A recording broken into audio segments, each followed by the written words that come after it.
Bilat inamo ka. Kaya nga man, mo minatuod dyan.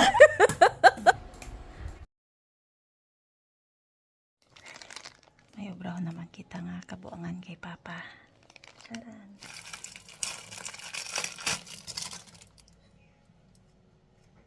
Mukha talaga siya tunay. Tapos amoy donut din. Ang bango.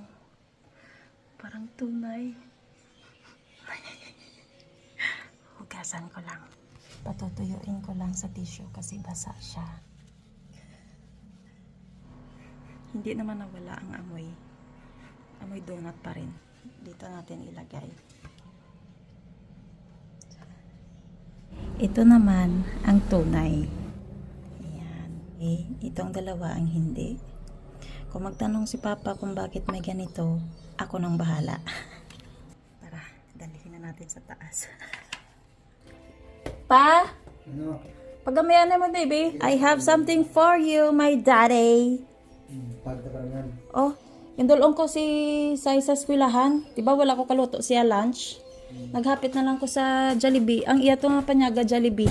So, subong guys, ang yata ko kay Papa. Tunay na ni ha. Basi mambal naman ka mo. Pirmi ko ginadalis, Papa. Amoy donut. Mamukbang kami ni Papa sang donut. Muna ang panyaga ta. Hindi, syempre manyaga man tagyapon sang tambo eh. Dessert na yung una. O, diba? Ang ginpili ko sa City Mall, may small sizes kag may big sizes. So, kay ako ang anak, ang big akon.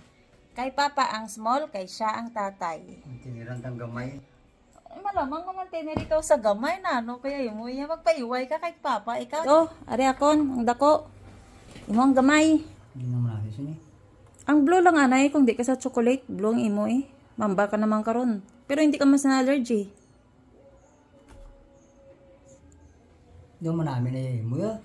Pariyo malang gani eh. Karon may ito pa to dako sa dalom. Hindi. Cheers. Buk. Buk.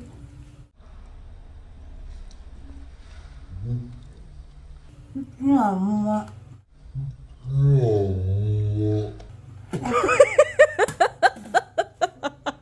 Di basket kaya mga bahay ko nga manamo na yun. Bilat inana nga pagkaon nun eh. Batok-batok man ko no.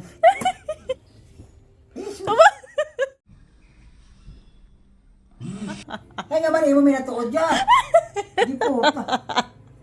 Kabastos yung mga babae. Kasi ako niya, nano niya po. Puta nga babae. Hindi po, kailang po. Agoy! Bilat inamo ka.